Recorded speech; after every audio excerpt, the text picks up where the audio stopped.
Hello friends, I am Adeel Ahmed. Welcome back to the Flutter Glow. Previous video के अंदर हमने user की profile show करवाई थी अपनी एप्लीकेशन में, जो कि हमें लॉगिन के रिस्पॉन्स से मिल रही थी। यानी कि जब हम यूज़र को लॉगिन कर रहे थे यहाँ पे, तो ये देखें कुछ इस तरीके से हमें उसका रिस्पॉन्स मिल रहा था और इस रिस्पॉन्स को हमने शो करवाया था अपनी एप्लीकेशन के अंदर। आज की वीडियो की बात करने से पहले मैं कुछ चीज़ आपको समझाना चाहता हूँ, क्योंकि आज की हमारी वीडियो सारी की सारी उसी चीज़ के ऊपर डिपेंड कर रही है। हमारे फ़ोन के अंदर जो गैलरी के अंदर चीज़ें स्टोर होती हैं, वो इंटरनल मेमोरी के अंदर होती हैं। इट मीन्स कि वो एक लोकल डेटाबेस है जो कि हमारे फ़ोन के अंदर ही है, उसके अंदर वो सारी चीज़ें स्टोर होती हैं। और एक दूसरी डेटाबेस होती है जो कि सर्वर पे होती है। जब हम यहाँ से लॉगिन करते हैं तो हमें रिस्पॉन्स आता है सर्वर से। सर्वर के डेटाबेस में ये यूज़र कहीं न कहीं एग्ज़िस्ट कर रहा है, तो उसने हमें वो वाला यूज़र दे दिया। और इसी तरीके से हमारे फ़ोन के अंदर जो गैलरी में चीज़ें होती हैं, वो फ़ोन के इंटरनल मेमोरी में होती हैं। लेकिन आज की वीडियो में हमने करना क्या है कि जब एक यूज़र एक दफ़ा लॉगिन कर लेगा यहाँ पे, तो वो नेक्स्ट टाइम जब एप्लीकेशन पे आएगा, तो वो डायरेक्टली होम स्क्रीन पे लैंड करे, ना कि उसको दोबारा से लॉगिन करवाएँ हम, क्योंकि उसने ऑलरेडी लॉगिन कर लिया है। तो जब यूज़र लॉगिन दोबारा से नहीं करेगा यहाँ पे, हम तो ये रिस्पॉन्स ले रहे हैं यूज़र के लॉगिन करने पे, यानी इस वाले बटन पे यूज़र टैप करता है तो हमें रिस्पॉन्स मिलता है। लेकिन जब यूज़र लॉगिन स्क्रीन पे ही नहीं आएगा, तो ये फिर रिस्पॉन्स हमें कहाँ से मिलेगा? तो उसके लिए हम क्या करेंगे कि हम जैसे ही यूज़र इस वाले बटन पे टैप करेगा, हम उसका जो भी रिस्पॉन्स आएगा उसको सेव करवा लेंगे अपनी फ़ोन की लोकल डेटाबेस में। और जब नेक्स्ट टाइम वो यूज़र आएगा, तो वो आएगा होम स्क्रीन पे, और जब होम स्क्रीन पे आएगा तो वहाँ पे ऑलरेडी लोकल डेटाबेस में हमारा रिस्पॉन्स ये वाला सेव पड़ा होगा और इसको हम वहाँ से पिक कर लेंगे। आई होप आपको इस चीज़ की अंडरस्टैंडिंग होगी होगी कि हम इस वीडियो में आज करने क्या वाले हैं। हम यूज़र की जो प्रोफाइल है उसको हम अपने फ़ोन के अंदर सेव करवाएंगे, ताकि लॉगिन किए बगैर भी हमें यूज़र की प्रोफाइल मिल सके।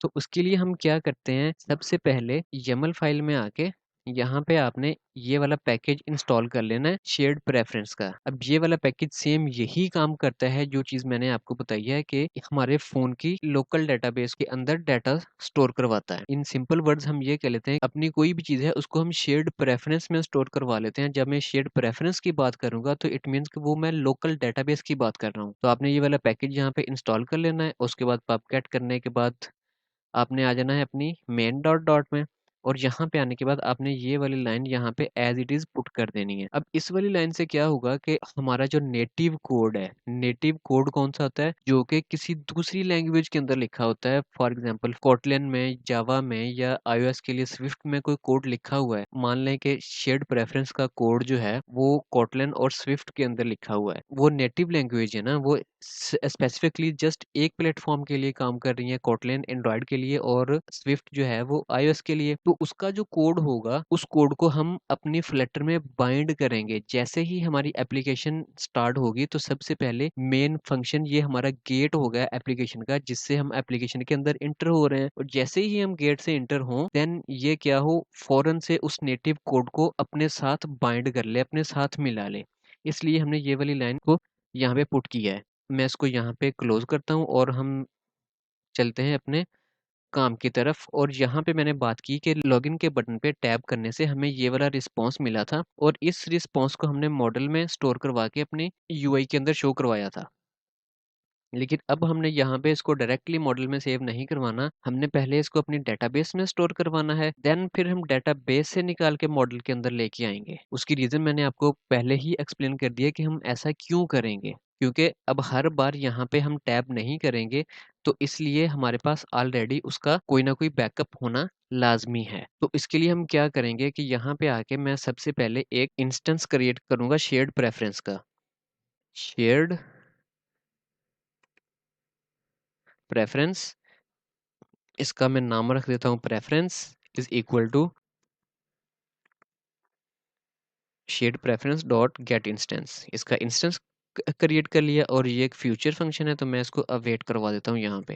देन हम क्या करेंगे, हम preference dot set string, set string में की यहाँ पे पहले पुट कर देते हैं। मैं इसको कह देता हूँ यूजर रिस्पॉन्स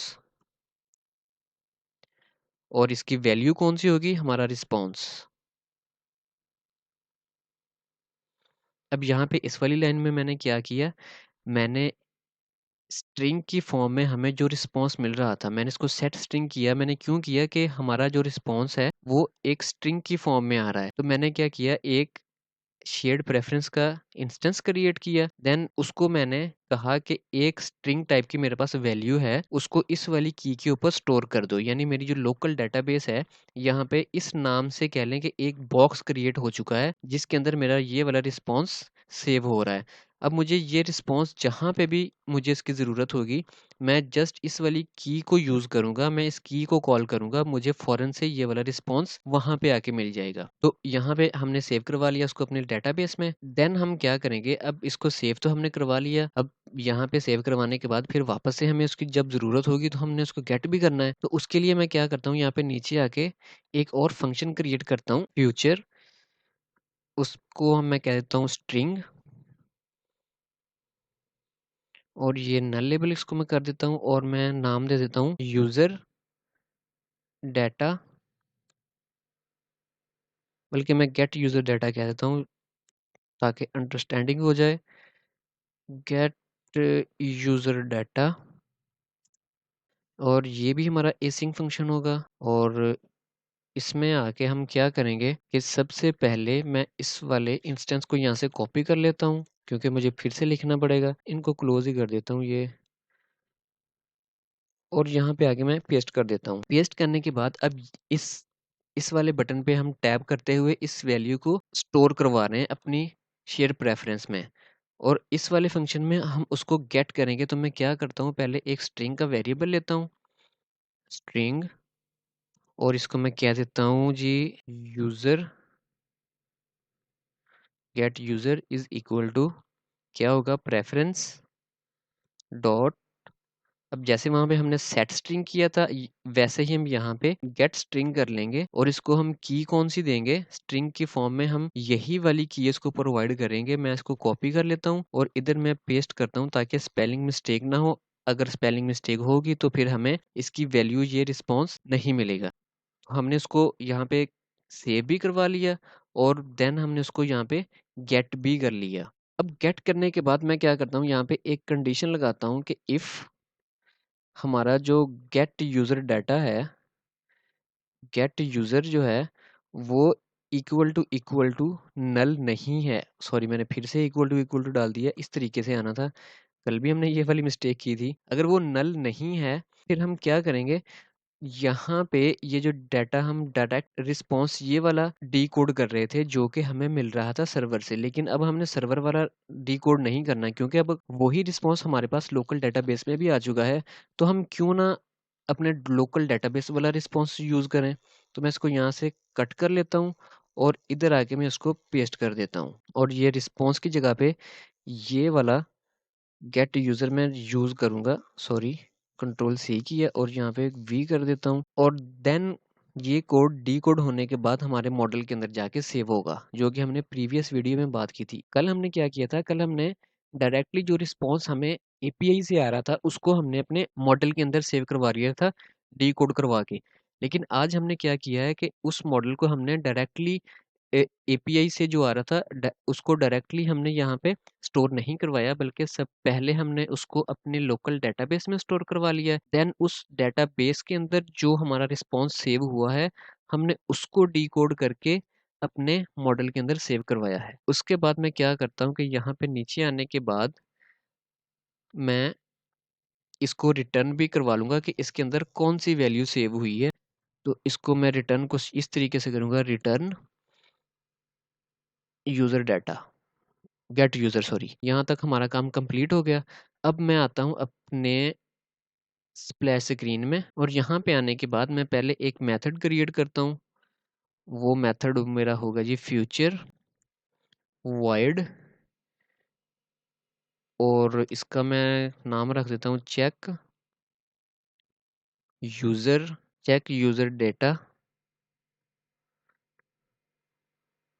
एसिंक और यहाँ पे मैं क्या करता हूँ, पहले हमें यहाँ पे ज़रूरत होगी ऑथ कंट्रोलर की, तो मैं उसको भी यहाँ पे इनिशियलाइज़ कर लेता हूँ क्योंकि हमारा मेथड ऑथ कंट्रोलर के अंदर पड़ा हुआ है। तो इसके लिए मुझे इसको यहाँ पे इनिशियलाइज़ करना पड़ेगा। मैं इसको कह देता हूँ गेट डॉट पुट और ऑथ कंट्रोलर इसको मैं प्रोवाइड कर देता हूँ और इस वाले ऑब्जेक्ट से मैं अपना मेथड जो है उसको एक्सेस कर लूँगा, गेट यूज़र डाटा। अब गेट यूज़र डाटा जो है यहाँ पे ये देखें, ये कोई ना कोई वैल्यू रिटर्न कर रहा है।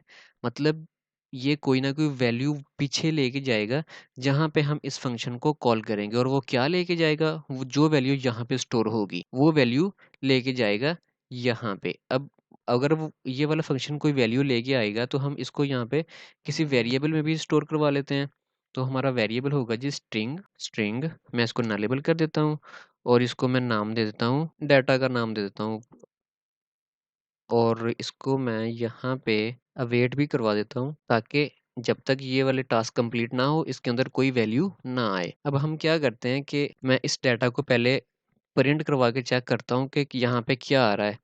तो मैं यहाँ पे ऑब्जेक्ट की जगह ऐसे रहने देता हूँ और यहाँ पे आगे इसको मैं कर देता हूँ डॉलर साइन और डाटा,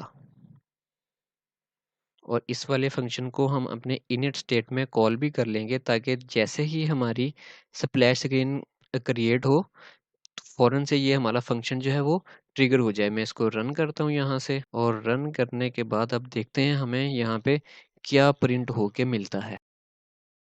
ओके, हमें ऑब्जेक्ट नल मिला है यहाँ पे। क्यों नल मिला है?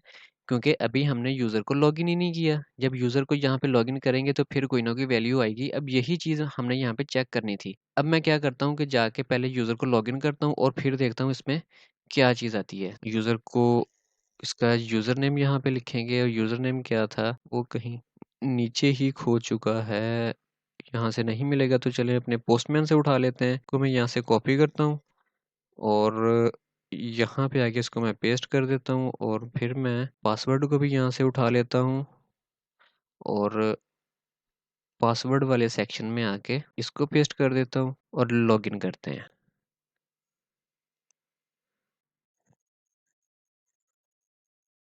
अब देखिए लॉगिन करके वो होम स्क्रीन पे तो चला गया, लेकिन अब वहाँ पे उसको क्या नहीं मिल रहा, उसको वो रिस्पॉन्स नहीं मिल रहा जो कि हमने पहले सेव करवाया था। मैं अगर इस पे क्लिक करता हूँ यहाँ पे होम स्क्रीन पे, तो ये देखें उसको ना इमेज मिलेगी यहाँ पे और ना ही उसको यहाँ पे मिलेगा उसका यूज़र नेम। अब इस चीज़ को भी अभी हम फिक्स करते हैं पहले, लेकिन मैं इसको एक बार फिर से रीरन करता हूँ, और अभी के लिए हम यहाँ पे जस्ट ये चेक कर रहे हैं कि यहाँ पे कौन सा डाटा आ रहा है।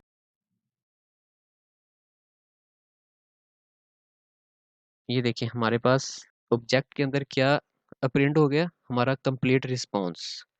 कंप्लीट रिस्पॉन्स प्रिंट हो गया ना।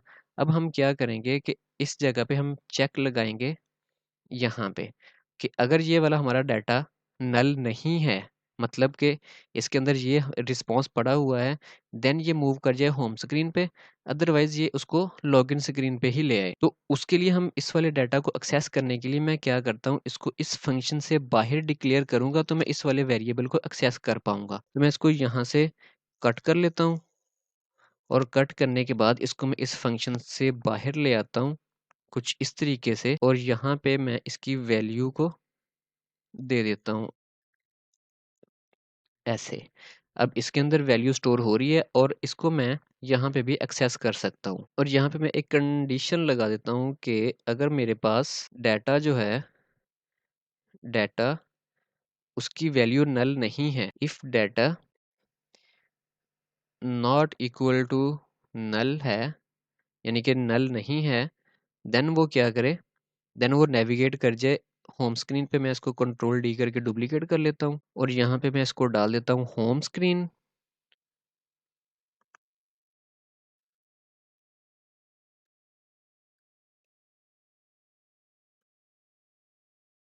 और इसके बाद मैं यहाँ पे कॉलन ऐड कर देता हूँ कि जब हमारा डाटा जो है वो नल नहीं होगा, देन वो क्या करेगा, होम स्क्रीन पे चला जाए, अदरवाइज वो लॉगिन स्क्रीन पे चला जाए। अब मैं इसको दोबारा से रन करता हूँ तो अभी हमारे पास यूज़र जो है वो लॉगिन हो चुका है। तो मैं इसको रन करता हूँ दोबारा से, अब देखते हैं कि ये कौन-सी स्क्रीन पे लेके जाता है हमें।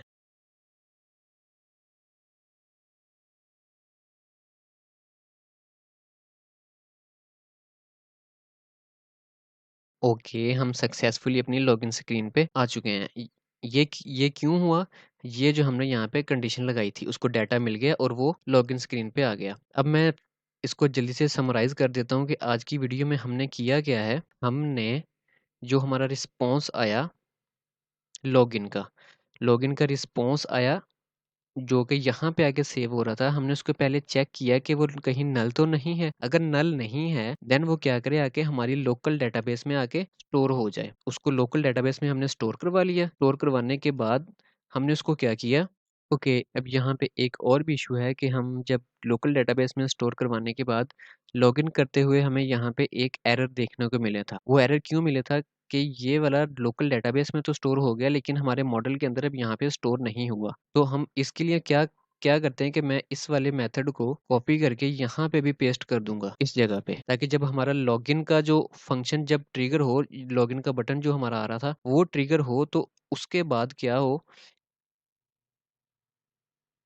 कि ये गेट यूज़र डाटा जो है ये ट्रिगर हो, और ट्रिगर होने के बाद वैल्यू को गेट करके हमारे लॉगिन के अंदर भी स्टोर करवा दे, और देन वो फिर होम स्क्रीन पे मूव करे तो हमें ये चीज़ें मिल जाएंगी वहाँ से। ओके जी, हमने यहाँ पे क्या किया, लोकल डेटाबेस में स्टोर करवा लिया। स्टोर करवाने के बाद फिर हमने उस रिस्पॉन्स को जो है यहाँ पे गेट कर लिया, यहाँ पे स्टोर करवाया, सेट किया, और यहाँ पे हमने उसको गेट कर लिया, और गेट करने के बाद हमने उसको क्या किया, अपने मॉडल के अंदर स्टोर करवा लिया। और स्टोर करवाने के बाद हम अपनी स्प्लैश स्क्रीन में आए। अब हमारी ये जो स्प्लैश स्क्रीन है, इस पे चेक होता है आगे कि हमारा यूजर जो है उसका ऑलरेडी डाटा हमारे फ़ोन में एग्जिस्ट कर रहा है या नहीं कर रहा। अगर हमारे फ़ोन में ये डाटा एग्जिस्ट कर रहा है तो क्या करें, उसको होम स्क्रीन पे ले जाए। ये अगर नल नहीं है तो होम स्क्रीन पे चला जाए, अगर ये नल होगा तो उसको लॉगिन स्क्रीन पे ले आए। आई होप आपको अंडरस्टैंडिंग होगी कि हमने आज की वीडियो के अंदर क्या काम किया है। अब नेक्स्ट वीडियो के अंदर हम क्या करेंगे, हम होम के अंदर ये जो रेसिपीज आ रही हैं इनकी एपीआई इंटीग्रेट करेंगे। तो तब तक के लिए इंतजार कीजिए आप। God bless you.